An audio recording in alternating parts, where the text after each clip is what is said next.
Welcome to the Mom and podcast. We're your hosts, Suzanne Kearns and Missy Stevens. We want to help you through everything that happens in the ellipses, from your professional life to your emotional health. You're a mom and so much more. Let's figure out what comes next together. Welcome to the Mom and podcast. I'm Missy Stevens, mom and writer, foster care advocate, and today, lady with Band-Aids on her head and neck. I will explain that in the Look, Listen, Learn. Yes. Oh, you know what? Maybe this will increase our viewership at our YouTube channel. You go. People you can come see check the it wounds. out. And I'm Suzanne Kearns. I'm a mom and writer, LGBTQ and sex ed advocate. And today I am a news interview rambler. Do not ask me to come on a TV station and talk about the importance of comprehensive sex ed unless you want an earful. So sorry to the viewers of KXAN. No, they're getting good information. Yes. We are happy today to welcome Alisha Fernandez Miranda, a Miami-born, Scotland-based writer, entrepreneur, ex-CEO, and mom of twins. Her memoir will be published by Zibby Books in 2023. It details her year of unpaid internships and the dream jobs of her childhood. Alicia is the ex-CEO and current chair at IG Advisors, an award-winning social impact intelligence agency that consults the world's biggest nonprofits, companies, and foundations. When she's not interning or in the middle of yet another lockdown, Alicia loves to travel, watch Gilmore Girls, and be served coffee in bed by her adoring / long-suffering husband. I love that. And hide from her 10-year-old twins when they want to play Pokemon. Her writing has been published in Romper, Grazia, Moms Don't Have Time to Write, Huffington Post, Herstory, and Waterproof, an anthology published in 2021. And I think there's even more. So welcome. Awesome. It's nice when other people read it. You're like, oh, I did do that. Isn't that You're nice? Like, look at me. We often say that everybody in the world should have someone come and start their day by just reading their bio to them. And they'd be like, yeah, I am a badass. Like, that's fantastic. But yes, I mean, that bio is amazing. And we're so excited to hear about all the things. And we usually actually have people start with a 101 about themselves, about just more their career trajectory. But since your book dives into your childhood dreams of what your career would be, let's start there. Like, what were you like as a kid? What did you want to be when you grew up? And oh my gosh, and how's it gotten to where you are today? That is such a great question. And thank you both so much for inviting me to be on. I am relatively new to the podcast world. And so this just was like the most exciting thing and part of my week. So thank you. I'm so thrilled to be here. Thank you for being here. Yes. So let's see. When I was in kindergarten, I wanted to be president. I had a picture of Ronald Reagan. Sorry, he was president when I was 5 up on my wall. And I was like really sure that that's what I wanted to be. But then I don't know. I think those dreams faded a bit to the side. And then like a lot of kids, I had a succession of many, many careers that I dreamt about. I wanted to be a whale trainer at the Miami Seaquarium. A job I thought would be amazing. I wanted to be a magazine journalist. That one I thought was going to stick for a while. And I actually did my first internship when I was 17 at Ocean Drive magazine in Miami, where I was promptly disabused of all notions of the glamour of magazine journalism. And so took a different path. And then I kind of fell into what I spent most of my career in, which is corporate philanthropy consulting, and then more broadly philanthropy consulting, by a chance encounter at a bar in New York with a girlfriend I went to college with. I studied women's studies and gender studies in my undergrad. I did a semester abroad in London. I became obsessed with living overseas. I loved the UK. And so when I graduated college, my career decisions were all based on how quickly I could get a visa in order to stay. And so I came and did a master's, which was going to give me a whole year and then maybe some after. And I ended up through a fortuitous set of circumstances. I fell in love with my long-suffering husband at that point. He couldn't get a visa. We moved to New York together, and I was working in a strategy consulting job, like business strategy, working for pharmaceutical companies. Didn't love it. Ran into this girl at a bar, and she said, I do this thing called corporate philanthropy consulting, where companies who have tens of millions of dollars in their foundations need to figure out where to give their money to, and they hire us to tell them where they should put their money. And I was like, well, that job sounds amazing. That does sound amazing. How do you do that? Yes. How do you do that? And she said, oh, well, come in and meet the team and, see if they like you. So I ended up working there for several years, and that really set me on the path where I've spent most of my career. I stayed there for a while, finally convinced my husband, who was my boyfriend, to marry me. Then we only needed one visa to get back to the UK, and the other Yeah. person could be the dependent. Moved back overseas, went in-house at a couple of large companies, so managing their own corporate philanthropy programs. All of them had a real kind of gender and women and girls focus, which was the link to my background and degree. And then joined IG Advisors, which was a company that my husband had set up in 2011. I had always been moonlighting as their like accountant, a COO, sending the invoices, silently consulting on some work. And I joined that family business in 2015 and then took over as CEO in 2017 and was doing that day in, day out, raising the kids, and sort of had like a midlife crisis, even though I don't think I'm quite midlife yet. And just sort of was really, really desperate to try something else. And so the internship idea was born out of that and has sent me in an entirely different direction. Yeah. Oh my gosh. I love it all. It's so amazing. And you touched on this a little bit, but we have to talk about little bit more you're getting to live abroad because we both on the regular say we're out of here if things do not get their act together. I don't know how I'm going to move like my entire family and support system with me, but that's my plan as we're getting out of here. So we just kind of want to live vicariously through you. And we know how you made that decision originally, but if anybody is considering that move now, what advice do you have for them? It's really funny. So first of all, my mother has on her phone at any given time, like the equivalent of Zillow in every European country imaginable. So she's constantly, there was like some deal for a while where you could buy a house in Tuscany in this village where like a lot of people had left for $1 or something like that. And then Yes. you of course had to rebuild the house. And my mother was all about this for like 6 months, was going to buy this dollar house in Tuscany. And my best friend from high school has been calling me saying, I want to move to London. My cousin is moving to Spain for a couple years with her young kids, just picking up and moving. So I think part of it is the ongoing political situation, a lot of what's happening in the US. And I think part of it is the pandemic and people just feeling like, what am I waiting for? Like, if this is something I wanted to do, let's go do it. Now's the time. Yeah. So I moved a long time ago now. I was very lucky in that the UK had a program at the time called the Highly Skilled Migrant Program, which no longer exists, but it was sort of a special points-based system where you didn't need a job offer, but you were able to come to the UK if you met a certain set of criteria with a 3-year working visa. And, you had to sort of promise you were not going to claim benefits or things like that. And so I got in under the wire. By the time it was time to renew our visa, that program was gone. And then they sort of grandfathered us into a different program. And by the time that one was done, we had been here long enough to get permanent residency and then eventually citizenship. Okay. But my advice would be that it is not impossible to do, but it definitely takes some legwork. So saying you want to go anywhere is amazing, but actually thinking practically where you want to go, even narrowing down to a few countries, and then really starting to dig into what your options would be for a short stay. You can come and move to the UK and most places in Europe for 6 months on a tourist visa. You can't work while you're here, but there are lots of shorter term sort of abroad stints that you could do.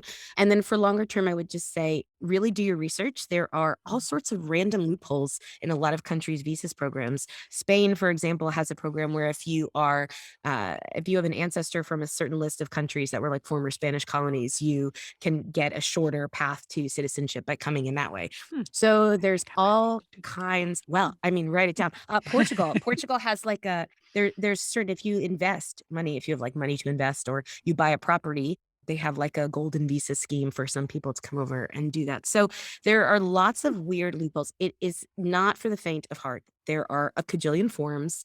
They want to know everything, the name of your third grade teacher, the copy of your last dental records, like every trip you've ever taken. So, be prepared if you're going to make a big move like that. But one of the best decisions I ever made. It was, I love living in the UK. I'm in Scotland now, no longer in England, but I still get that thrill of being somewhere different, being somewhere foreign. I love that pre-pandemic and hopefully soon again, I could get on the train and go to Paris for lunch and come back. I've actually done that before, gotten on the train in the morning, gone to Paris with some girlfriends, had lunch, shopped for shoes, come back at night.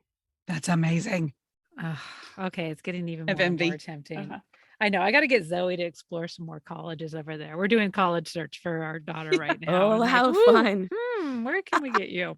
Oh Well, a my gosh. UK university is only 3 years, so already you save some money that way. That's a good point. Yeah, and the cost of the university is even less, but okay. True. I know. We could just have a whole conversation. I know. The whole I really podcast is would gonna be like to. I'm dedicated like to living writing it abroad. down. That would be Let a me also fun- just say I'm like not an immigration lawyer, so anybody listening to this, follow Right, up with your right. own important research and don't take anything I say at face value. I Don't don't know. blame Alicia. Don't sue People me. are Thank packing you. their bags right now. Oh my gosh. Okay. So we followed your trail, getting you to where you are today. And the exciting thing, you're doing your podcast. Once this episode launches, you will have been podcasting officially for 2 days. It Woohoo! launches on March 1st. And so you've got your podcast going through the Zibby Owens network. And then you also have your book coming out next year, which we're going to be talking about in a little bit. So how did you get to be part of this Zibby universe? Was it again sitting at a bar with one of your friends? It was sitting with a glass of wine on my sofa in the middle of winter lockdown. So there was alcohol involved, which is maybe an important trend in all the Nice. important career decisions in my life.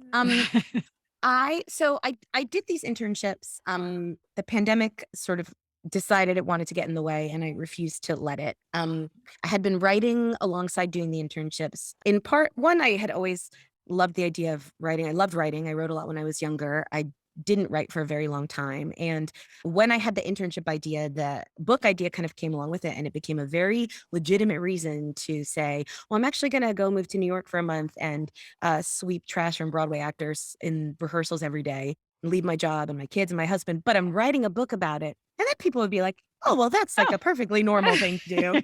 Yeah. That sounds like a great reason to do that. So there was a lot of reasons for it, but I really loved the writing and I was really enjoying writing the book. And I was thinking, actually, I might actually finish this and turn it into a book. And so I was sitting on my sofa one night, middle of winter lockdown. We spent most of our lockdown on the Isle of Skye, which is far, far northwest Scotland, very, very remote, lots of sheep and not a lot of leaving the house like many people during lockdown. Ooh, wow. Yes. And I was kind of looking around at people who write about books and bookstagrammers and all of that. And I came across Zibby's profile on Instagram and I was like, this woman looks really interesting. And then, like, I'm not ashamed to admit, I went to like full Instagram stalking mode, went through her entire feed. Yep. Was reading everything she was doing. She lost some family during the pandemic. She wrote about it so beautifully and authentically. And I was like, oh my God, this woman is amazing. And I saw that she had this website, Moms Don't Have Time to Write, and that they were accepting essays. And so I thought, well, let me submit something I've been working on about the book. And my one of the internships I did which was during lockdown for a retro dance and fitness company. I'm actually wearing their old branding shirt today by coincidence. And I submitted it. Zibby wrote back immediately. She was like, I love this. We'll publish it. And also, can we chat? So we got on a Zoom call, a couple weeks later. And she's just a bright light. She was one of those people who was so generous, so supportive. She said, well, send me, when you're done with your manuscript, send it to me. I'll send it to my agent. I'll send it to my publisher. I'll connect you to a whole bunch of people. And we kind of just went down that path for a little while together. In the meantime, I finished my manuscript. I got representation. I was getting ready to sell the book. I published another piece with Moms Don't Have Time to Write. And in July of last year, as I was preparing to come back to the US for the first time since the pandemic started and see family, I got an email and it was like 2 lines. And it was like, I'm starting my own publishing company. Have you sold your book to anybody yet? From Zibby. Wow. I was like, what?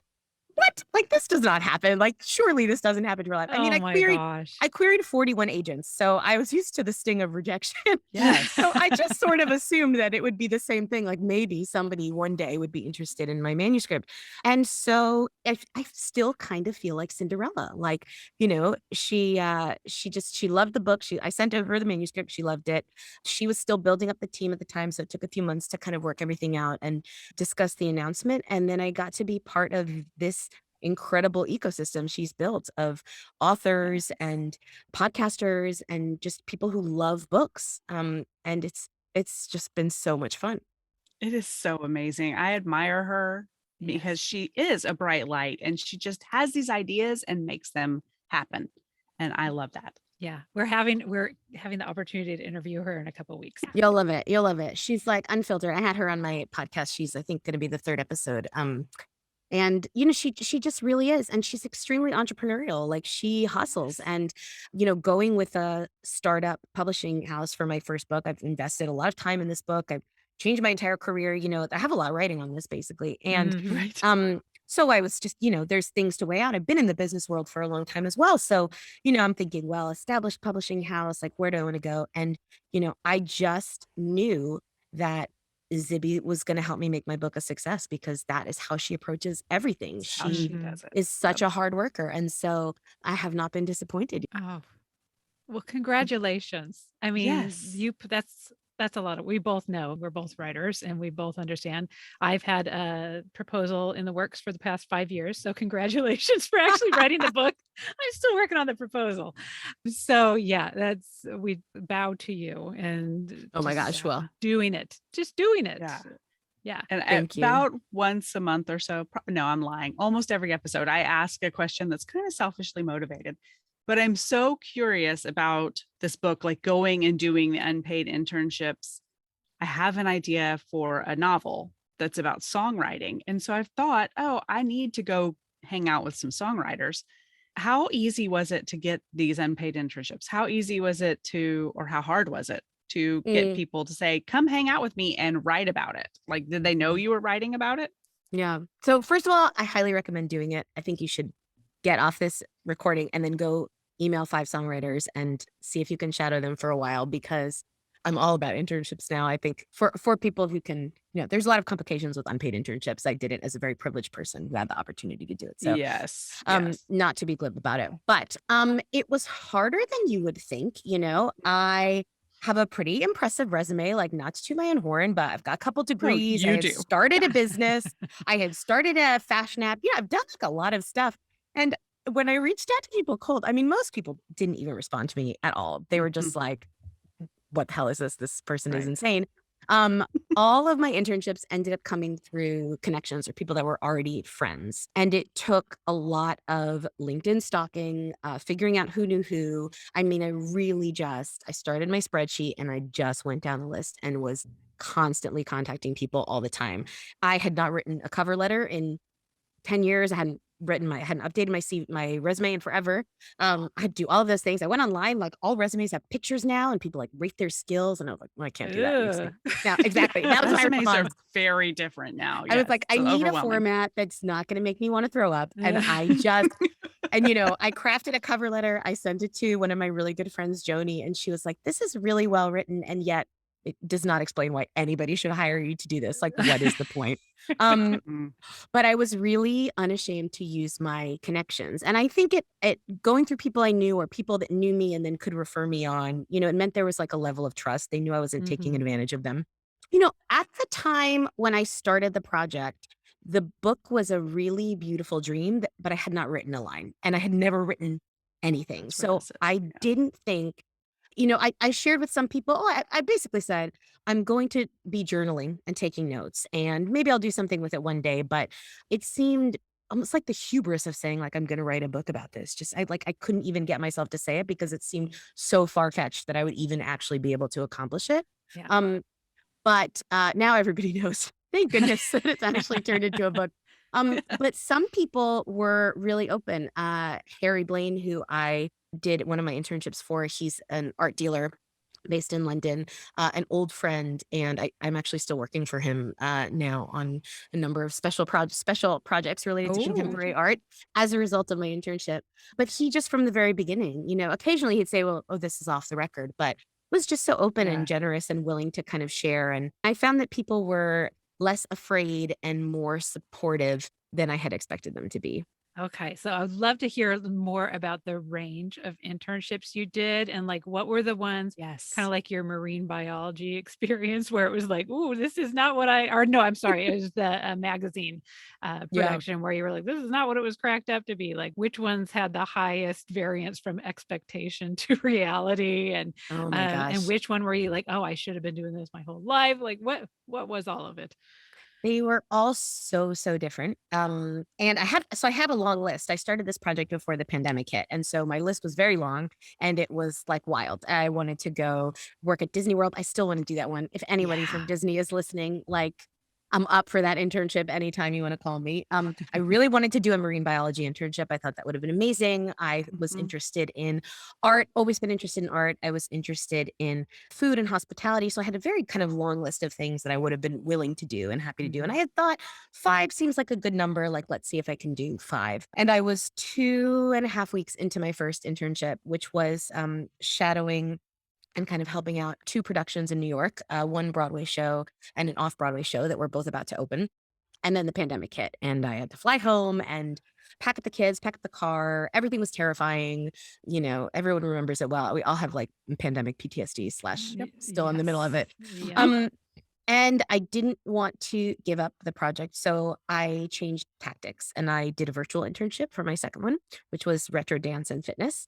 And then I kind of squeezed in 2 more between the 2 UK lockdowns where we were really Right. restricted to stay at home in art and in food and hospitality. And so I might have done more or different ones if I had more time. I still might do some. I emailed someone the other day who's like a casting director. I was like, I don't know about casting. Can I come and intern for you? And she was like, well, no, but thanks for asking. So I still haven't given up the internship life, but that's like a bit of a detour. Okay, so they were all surprising because I really did not know anything beyond surface and what I was getting into. Mhm. Some of the biggest surprises. So I would say that I did not expect to be so terrible at working in a hotel and restaurant. Oh. I was really bad at it. I almost set myself on fire. Oh, dear. I checked people into the wrong rooms. I dropped so much food. I mean, so much food. It's really embarrassing to think back now. I spilled an entire glass bottle of Coke on someone. Oh, Uh, no. I'm like a naturally clumsy person, and I don't know why I somehow thought that like holding a tray was going to make me really, really adept at walking and talking at the same time. But Oh. Did they have that you was do like everything that's at a hotel? Did you? I Because it did sounds like a you were doing rotation. check-in, so you did I did all a of it. rotation. I did a week in the restaurant. This is a small boutique hotel on the Isle of Skye. I'm still doing some work for them actually. Now they asked me to write the narrative text and some essays for a cookbook they have coming out this year. So much better at using me behind the desk and computer than ever letting me go back in the restaurant. Yeah, they're like, can you do this That- and not work the desk? Basically, I've like offered several times. I'm like, oh, if you're short staffed, I can always come back. And there's always been a No, really thank you. polite nod and smile. The way that British people are, they're like, yeah, we'll definitely let you know. I'm like, you're never gonna call, are you? But yeah, so I did a rotation. So I worked at the restaurant and in the kitchen, and then I did front of house, so checking people in and a bit of bartending. And they had an outdoor seating area at the time, and so doing some serving there. And then I worked in the office and filing for a week. They did not let me do housekeeping, even though I wanted to. I think they were too worried about what I would be able to I've mess done up. it. I did it for a whole summer. I can tell Yeah, you you if you need did. to fill in the blanks for the housekeeping. Yeah, it Oh gives my you gosh, a it's whole a new hard job, appreciation. isn't it? I know, It is and a very hard physical. job. Yeah, It's hard enough at home cleaning up after my own children. So I know. Uh-huh. Exactly. So that one was good. So dance and fitness, I worked for Retro Glow Studios. It's London based, but now everywhere based in the way that virtual things have been able Yeah. to do. They do these amazing kind of retro, fun dance fitness classes, 80s hairband bar class, or Fun. butt burner, Whitney versus Kylie, or I did one the other day that was like boy bands from the 2000s, which is my preferred genre of music. So and it was awesome. I had always kind of like harbored a dream, like, oh, maybe I'll train as a Zumba instructor one day or like teach yoga or do something like that. And I found that that was similar to my Ocean Drive experience when I was interning at the magazine. It was amazing, but like not for me. Like there's a lot of performance involved, but most of that job is running a business like I had been doing for years and years and years. But it was a lifeline. And that happened in the worst of the first lockdown. And so in the midst of trying to homeschool my children, trying to keep the company afloat, dealing with all of the emotions that were happening around there, I had these just beautiful hours where I would go and stand in front of my TV in leg warmers and a high ponytail and do a dance class, or help Frankie, who's the founder of Retroglow, help her test out the new video format that she was using. I was doing market research, so I did dozens of classes at other studios from places around the world, and I really think it saved me from going completely stir crazy during that period. So they were all just interesting and amazing and different, and I still feel like I have a Broadway theater itch to scratch at some point. Probably, yeah. So I hope that that's still going to be in my future. Oh my gosh, that's so fun. And really, I think as I've got this daughter who's going to be going off to college, really stresses the importance and the value of internships and really finding Yes. out the reality of what a particular job So involves true. and not just the assumptions that we have about the glamour behind it. Right. Totally. I always thought that I was going to be a news presenter, like I wanted to be a journalist, but I wanted to be on TV. Just hilarious in hindsight. But as a young person, that's what I thought. And I interned at a TV station, and I spent an entire semester. I spent all my time with camera people and on-air reporters. And I walked away from that semester and knew if I did any kind of journalism, it would be print. I was not doing television journalism. It was not for me. And really what I learned about journalism as a whole was that it's a super high stress environment. That I probably didn't have the chops for that. Like everybody smoked. Most people drank a little too much. Everyone was just, I won't say what network. It's a network here in Austin, Texas. I will not say, but those people were stressed out. And I was like, I don't want to live my life like that. Yeah. And it's good to learn that early. Yeah, So I learned it true. early, and it changed the way I looked at my education. I was not going to spend a bunch of time in college doing those classes. Okay. Well, your job that you currently have, well, I mean, you've got a lot of jobs and stuff going, but the one with IG Advisors, that kind of seems like a dream job to me. So don't tell us the dark sides of it, but just for people who are curious about, you talked a little bit earlier about what that involves, but what does that really look like on a day-to-day basis? Yeah. So IG works with a whole range of different types of clients who come really for two reasons. So we work with charities and nonprofits who want to fundraise and grow, and to help them figure out how to do that most effectively.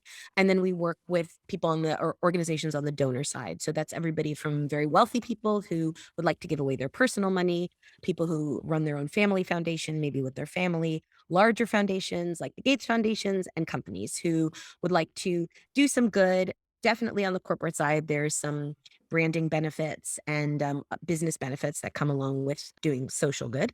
But really, they want to give, but they want to have an impact with what they're doing. And so they come to IG for advice on how to do that in the best way. It's a lot of PowerPoint decks, a lot of strategies, a lot of troubleshooting and problem solving, and really about trying to help these different groups communicate with each other. I think nonprofits sometimes don't know what donors are really looking for or what they want. They can find it hard to fundraise. They'll try something and launch something. It won't work. They won't know why. It's an increasingly professional and really saturated market, frankly. You can't go on Facebook for more than 15 minutes without being served, 24 different stories of good causes that could use your money. So Yeah. Right. there's a real need to figure out what it is that donors are looking for, so you can connect with the right ones and you can raise money from them. And on the donor side, I think there's so many people and organizations out there who genuinely want to do good and who struggle with getting started. They might not know the right way to do it. They might have read something that says, oh, you should not pay a nonprofit CEO's salary, which is bull, by the way. Right. But They're working. well, exactly. You wouldn't invest in a business and not pay the CEO a salary. So, or they might think, gosh, I'm so interested in climate change, and there are 300 organizations that come up if I search climate change. Where can I have the most impact, and how can I do the best work? And so a lot of it is about helping them communicate with each other, navigate the different questions that they have. And giving money away and raising money is extremely personal. And it's really about people at the end of the day. So just helping people connect on that more human level, but also trying to do the most good and address some of the big issues that we are facing in this world that could use some additional funds to help them be solved. That's amazing. That's a great job. I My past know. life was on Can the I come corporate intern for side, you? giving away millions and You millions of can. dollars. You can come intern. Oh, was it? I loved it. Yeah. Yeah. I worked for Enron way Oh, back in the day. wow. Yeah, that was really one of my favorite careers, was community relations and giving away the money. Maybe not there, but it was great. It's great to go into nonprofits and give and try to figure out the giving strategy behind, what the company was going to do, Totally. and make the most of those dollars. So I do find it fascinating. I can see myself going back into something like that someday. There are so many pieces of that world. And when I started out, it was like not even a job that I knew existed. And now you can Yeah. do advanced degrees in philanthropy or Yes. sustainability and all of these kinds of things. So it's a very exciting place to work. You can do a lot of good. And I also think there's a lot of noise. And so it's a field that's crying out for smart interns to come in and There you learn go. and get involved. Yeah, when I Really did it, simple. there was the education part of it was like seminars and workshops, and there was no degree in it. We were all just figuring it out. Yeah. And every company did it differently, and every nonprofit did things differently. And so it was just a constant trying to figure out how we do this next. What's the next thing? My first team in the early 2000s, it was a consulting firm based in New York that my friend from the bar worked at. And not a single person on the team was over the age of 30. And we were just, we were managing multi-million-dollar Yep. budgets from Fortune 500 companies Yep. and their foundations. And we were making it up as we went along. And frankly, I think we did some of our best work then because we were creative and we weren't kind of hemmed in by what you should do or shouldn't do. And Nope. it was a little bit of a Wild West, and it was really exciting. It was still one of my favorite jobs I've ever had. Yeah.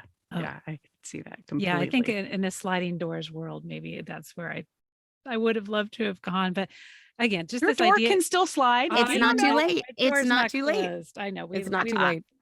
But I Yeah. just, for our audience, a lot of our listeners are stay-at-home moms who feel stuck in this not knowing what they want to do next. And I just think this internship idea is such a fascinating way with relatively low risk. I like you said, it is kind of a privileged position to be able to either have the inroads there or the time and Right. financial Right. flexibility to be able to do something, especially if it's an unpaid internship. But compared to going into a career for 20 years and being on the wrong path, it is, relatively a low risk proposition. So Yeah. highly recommend that for people. And we will be letting everybody know when the book is available. But in the meantime, your podcast is I'm dying to talk about the available. podcast. Yes, I know. It's almost time for Look, Listen, Learn. We're like, okay, and now we got 2 minutes left. Talk about your podcast. No. So the Quit Your Day Job podcast just launched. So tell us everything about it. Who are we going to be hearing about? What are we going to be learning about? Yeah, and I really want to know, did it come out of the book, or like where did it come from, and where do you see it going? Okay, so I will say that until like 6 months ago, I had not listened to a single podcast except for Serial. Like I've never been a podcast person. I had listened to maybe a smattering of Zibby's podcasts before speaking to her, like for prep, Yeah. but I don't commute, like I don't drive anywhere. And so Yeah. I've been in cities. So I just, I hadn't, my old office was a 5-minute walk from the house. So I just didn't have like time to just like sit and, listen to something. So Zibby had approached some of the authors. She said, if you have an idea for a podcast, let us know. And I did think it would be amazing to continue off some of the conversations for the book. And the idea for Quit Your Day Job came because I have amazing friends and contacts doing the coolest jobs. And I love talking to them about what they do and hearing how they balance, almost everyone, if not everyone I've interviewed so far, is also a mom. So hearing how they balance what they do for their job with their family. A lot of my friends have done these major career pivots in the middle of their lives, and they have these really interesting stories to tell. And so I kind of wanted to go a little bit behind the curtain in the same way I did in my internships, but for a smaller period of time and a larger audience to really just talk about what it looks like really to do some of these jobs. And so my first episode, which dropped on the 1st of March, is with Katie Locke O'Brien. She is a TV director. She directs a number of NBC sitcoms. She and I went to college together. I mean, it is. And she kind of started, she was an actress. She was writing. She started doing some of her own stuff. She had a baby. She was, living in Los Angeles. And she, in the wake of Me Too, there were a lot of programs that were focused on finding women who were talented and wanted to direct. And so she got into this NBC training program. They helped launch her career as a TV director, sitcom director. And now she just works this incredibly cool job where she gets to direct the entire original cast of Saved by the Bell in an episode, which was like absolutely blew my mind that Oh, she got so to do that. cool. Um, you know, and but she is also balancing having a young child and working this job, and she's done something different in her past and kind of moved here. And so a lot of the conversations are in that same vein. There, I speak to Zibby, who works a cajillion jobs and you know, has an incredible perspective on that. I brought on my old business coach, who's a life coach, who's worked, she helped set up Prince Harry's Foundation back in 2009. She coaches CEOs and the royal family, but also young people at the beginning of their career journey. And that really just turned into like, please give us all free advice on how we switch our careers if we're interested in doing that. Okay, yeah, we're gonna need to follow up there. That Yeah, sounds that's like Kedge Martin. She's a fantastic one. I spoke to another friend who works at an art gallery. She appraises and researches old masters paintings, and then they sell them.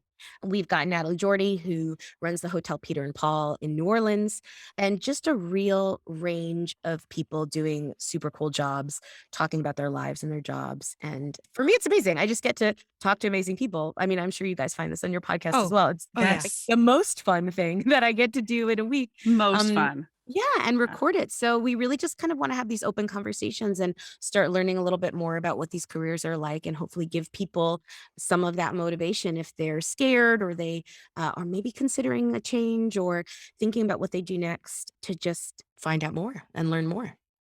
I think the alignment with our podcast, like if you're listening to Mom and ... and you listen on a regular basis, you need to listen to Quit Your Day Job, because I think there's going to be a lot of crossover interest there. I love talking to people about what they do and how they do it. Suzanne's a nuts and bolts girl. She wants to know exactly how you do it. I do. I was listening to your old episodes, and I just like, I was walking through Edinburgh with my dog and had you guys in my earpods, and I just kept saying out loud, yes. Yes. Oh my God, yes. And that's just what I did the entire time I was listening to your episodes, because so much of it resonates. And I feel like people are going through this. It's happening now. You know, I think so many people, but definitely so many women are having these same feelings, these drives. And it's the most amazing thing about being part of this new world of writing and sharing and podcasting, because you find out that you're not alone and you get to hear that others are going through the same thing. So I love it. And I hope your listeners listen, and I will certainly refer them onto your podcast as well. Oh, I just think there's just so much out there for all of us. You know, There like there's is. so many things we can be doing in so much time, which is, I think, what Suzanne and I love about this midlife place. It's like, there's still a career to be had, and maybe Absolutely. multiple careers.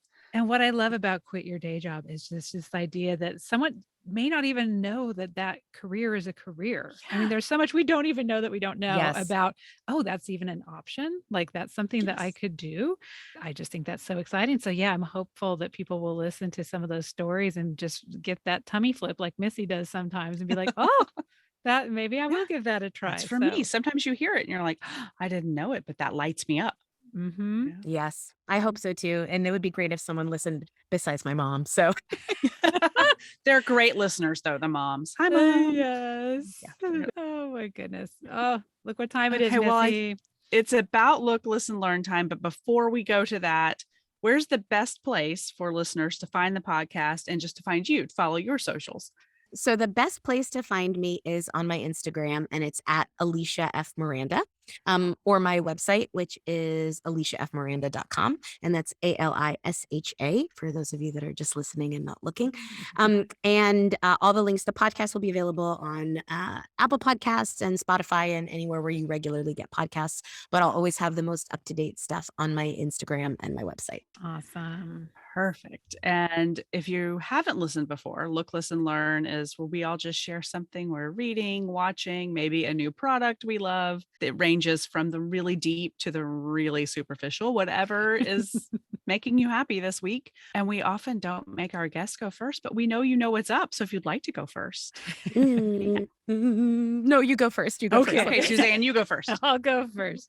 Let's see. What am I am listening to Far from the Tree, written by Robin Benway, which I had never even heard of before, but it was chosen for our book club.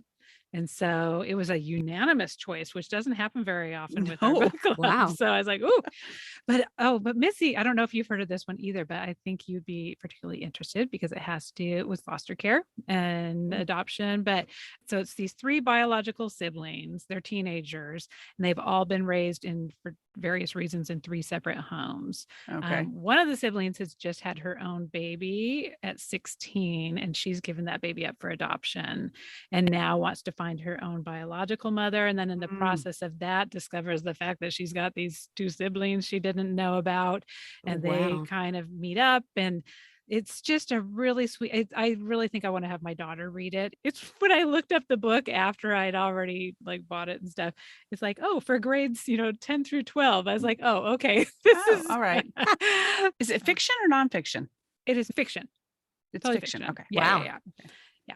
But yeah, it's like when I read oh shoot, what was that? Oh no, the lady who she goes and she's on fire. It's the end of days. Oh shoot. I don't think I've read it. Yes, you have. Hunger Games. It's when I discovered she's the on Hunger. fire. She's on fire. See, these are the parts that we edit out. Oh my God, no. You got to keep that in. I have read the Hunger Games. Yes. The Okay. Hunger Games. Are you familiar with it? It's the girl. She's on fire. There's a song. She's on fire. It's the end of days. Oh my gosh! But I was like, no, no, I did not read that book. when I discovered that was actually a YA book instead of a grown-up Right. book, and I was like, what? But yeah, we should have grown up in a time when we had really high quality YA books. We had, But I those feel like kids we were had so like the good. Babysitters Club. yeah, What it was went that from like Super horrible Fudge to Forever. Like those were our Right. those It were our was two Sweet books to Valley choose from. High. Oh Lord, Did I you read. ever- Oh my God, yeah, such so a much guilty of pleasure. I read all of Jessica them. and Elizabeth. too. I All of 'em. so wanted to be them. But yes.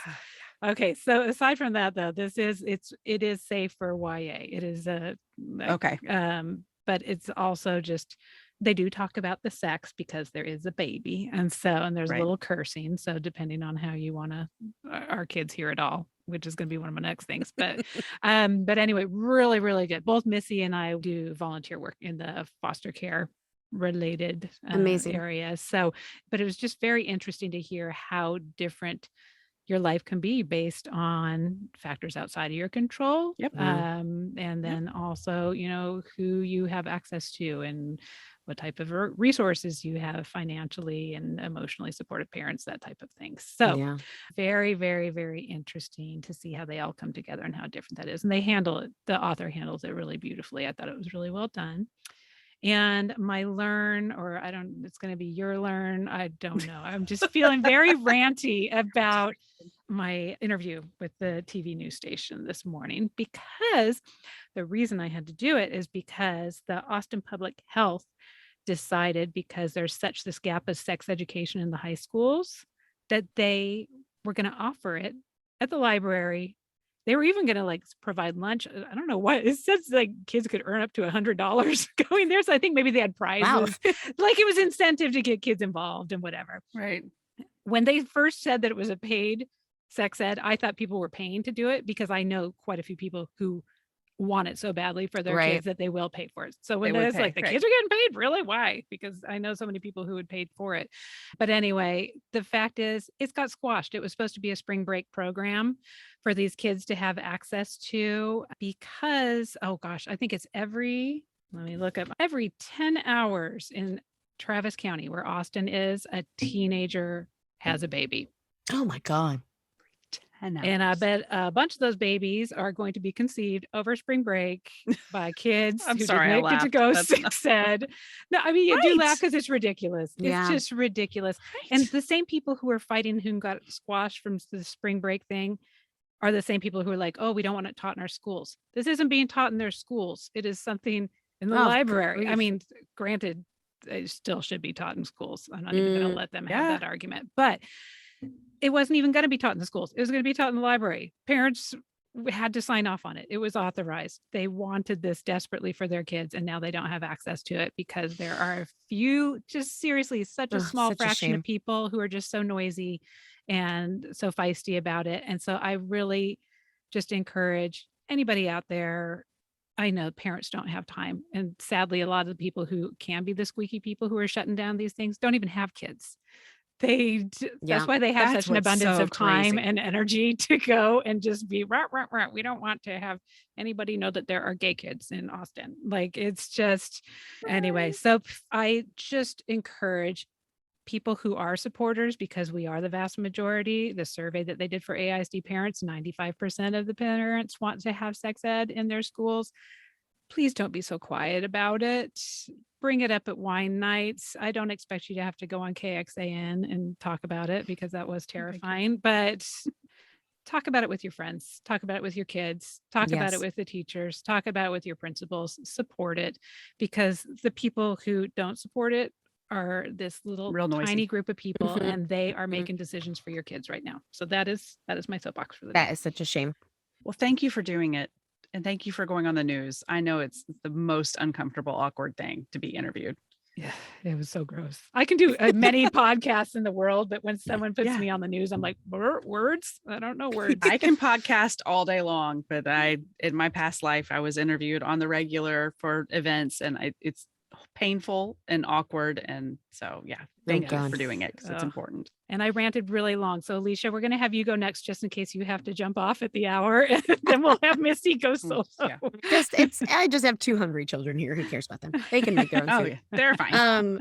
Okay. What I did is I struggled to even narrow this down, because I just loved this prompt of like thinking of looking, listening, and learning. So looking, I just started watching Starstruck, which is a BBC show. I'm not sure if it's Okay. available in the US. It's Ooh. by a New Zealand based comedian named Rose Matafeo. She's a young woman, and she has a one night stand with a guy who turns out to be a really famous actor. And it's like a romantic comedy about their relationship that kind of ensues after that. And it is hilarious. I have been binging it and just laughing so hard, because she's, Kiwis have an amazing sense of humor. Yeah. She's so funny. But it's also very sweet and heartwarming. And I just feel like it's the antidote to the news and like everything else that's happening right now around me. Mhm. Oh, I hope we can get it. Yes, Yeah. I can. I'll look. I'll do some digging and see if I can find out where it is, because you do sometimes get the BBC shows over there, and it's been out for a Yeah. little while. I'm late to the party.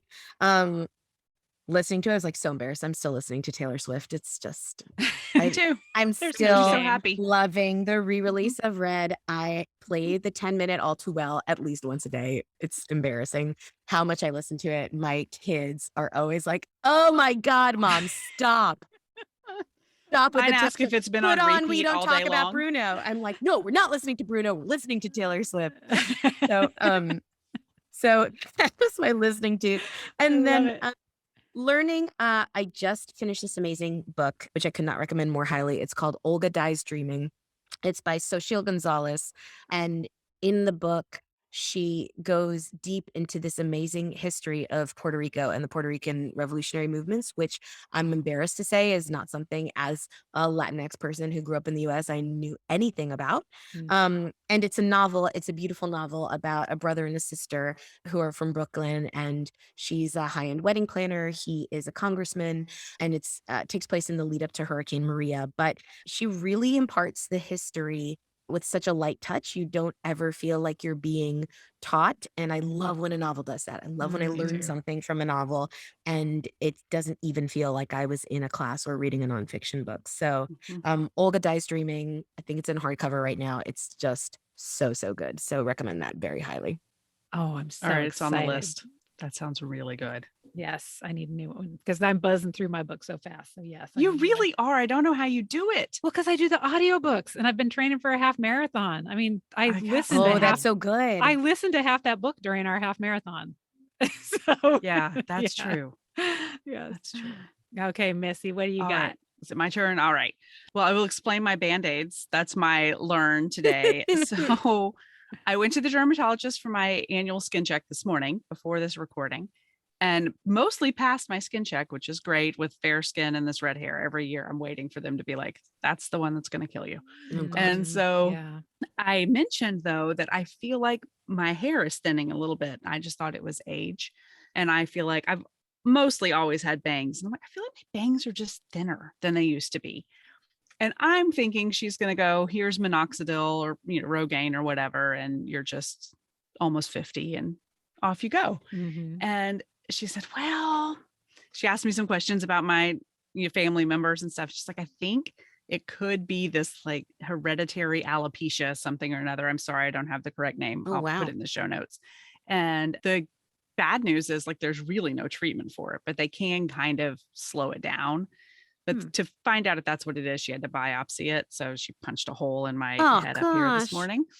I love how they just choose right in the front. Like, yeah, I was like, does it have to be? She's like, I got have hair to back get it from here. this hair. Like she has to get it from here because it only affects like up here. Oh, wow. Interesting. Yeah. So I'm like, great. So I'm really hoping that it's not that. I mean, if it is, it is. We'll just deal with it. But at some point, my hairline could come back to here. That's just great. And then I had this spot on my neck that I was like, I think it's just a blackhead. And I'm telling you guys this just because if you're going to get your skin checked, point out every little thing. And she's like, it really could be, but also sometimes some cancers look like this. Oh my God.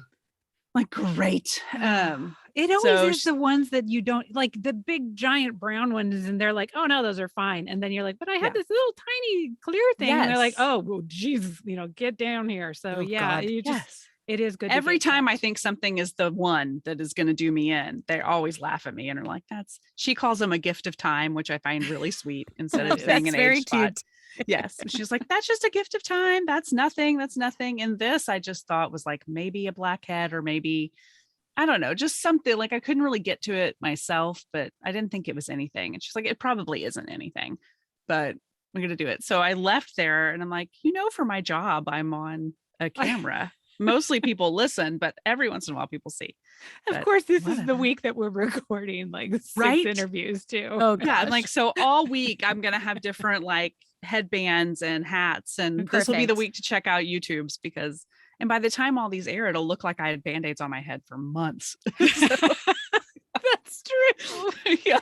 Like months from now, people will still be going, my God, what's wrong with her head? No. So anyway, when you go, point out all the things, get the tests. Again, it is kind of a thing of privilege. I have insurance. I can get these tests, but I'd sit there and I'm like, what's this? What's this? What's this? Go do it. And I usually am in there 2 or 3 times a year for other things that pop up in between. So I'm just advocating getting your skin checked, and don't forget to mention the little things you think are nothing. Yeah. And maybe don't mention your thinning hair because don't even talk about the thinning hair. My look is I'm reading The Madness of Crowds by Louise Penny. Have either of you read any of the Louise Penny? So she writes a series about Inspector Gamache, and it's set in this tiny little village in Quebec, and all the people are kind of quirky. And there's been many of them. I think the first one was 2006-ish, and this is the latest in the series. And I used to read them and then pass them on to my grandmother, and we'd talk about them. And so it's nostalgic for me. When new ones come out now, I buy them and read them in honor of Nana. And so this one was a slow start, I will say, but it's picked up. I'm not finished with it yet, but it picked up. And now I look forward to picking it up every day now. And they're a great little, like the first one, if you start at the beginning, the first one's a slow burn. You're like, I don't know. But by the end, you want to be in this village and know these people and know what they're going to do next. Do you have to start at the beginning, or can you pick up in the middle? It helps to start at the beginning, I would say, but any of them you could read and you'd figure out how these characters go together. And she does a good job of giving a little bit of the backstory in case you never had. And they're easy reads, but they're not stupid. Does that make sense?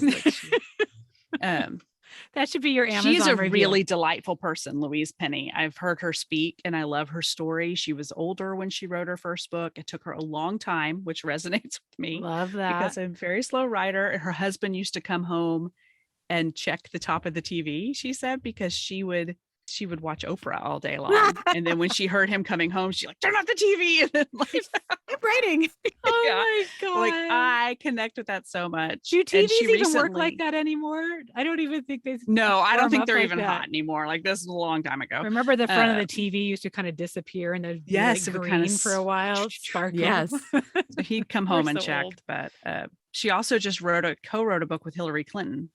That's a thriller. What? Yeah. Yes, that's why I had heard her name. I was trying to Yes. figure out where So I think placed it's it. Yeah. called State of Terror. I have ordered it, but I haven't read it yet. Oh, wait, I just saw that somewhere and I was like, that must be a different Hillary Clinton. Yeah, it is Really? Hillary. Huh. They're friends. Now, I may not be telling this correctly, but I think so. I think that Bill and Hillary loved the Inspector Gamache books and then met Louise awesome. Penny, and they became good friends. So she hangs out with them a lot. Oh, And then well, they wrote that's a a book seal together. of approval. Okay. Well, look at Hillary exploring all her ellipses. She's a mom and ... Love it. We love should it. get Hillary. Oh, yeah, Let's she'll get totally. Hillary. She's next. You don't week. know? Why not? I don't know. We'll wait till You you reach get out to her, Hillary. ask. Suzanne. Okay. Yeah, I'll tell her reach out. I know. You know what? That's the great part about a podcast. I continue to be shocked and delighted with all the people. Like, we're so thrilled that you're here today. It was just one of those things where like, it doesn't hurt to ask. And then you get a yes. And you're like, I cannot believe it. Every week. I'm like, I cannot believe we are so lucky to get to talk to these people. For So, real. We read about your new podcast. And we're like, that is someone we have to talk to. And yes. Oh my God, I'm so Yeah. flattered. When I got your thing, I was like, what? Somebody wants me on their podcast? This is amazing.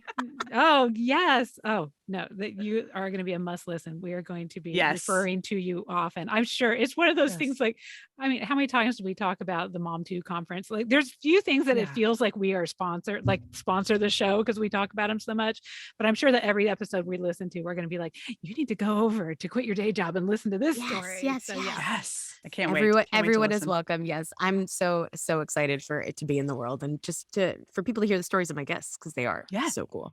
Yes. Oh, cannot wait. And again, okay. So just in case anybody was driving when you said it last time, say the website again. So it's AliciaFMiranda.com. Okay. All right. Perfect. We'll And put it in the show all notes. the podcast stuff Everything will be there. Yeah. We'll have everything in the show notes so everybody can find it. And we're so excited to listen to all the upcoming weeks. We are going to be official subscribers.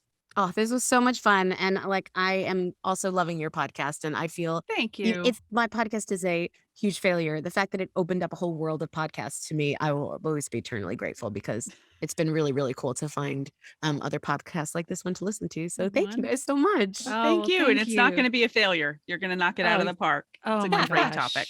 Oh, yeah. We're going to I'm a big family, so I'm at least going to have a few dozen listeners. There you go. They're required by a law. Exactly. Oh, well, thank you again so much. And I appreciate you sticking. We went a little overtime as we are known to do. It's our specialty. That's all right. Yeah. The children are probably feral downstairs. So same with my dogs. We better go rescue them. All right. Thank you so much. Thank you guys. That was so fun. Thank you. Okay. Bye. Bye. Thank you so much for joining us for the Mom and ... podcast. We hope you enjoyed the show today. And if you know someone else who could benefit from today's episode, be sure to share it with them. Also, please subscribe and rate us wherever you listen to podcasts. You can find links to all the things we discussed today in the show notes over at our website, momandpodcast.com, with the AND spelled out. In between shows, you can find us at the socials, including our private Mom and Community Facebook group. You can find links to the group, all of our socials, and our questions and comments section over at our website, momandpodcast.com. Thank you so much for your support. We appreciate you so much. Now go out there and make your ellipses count.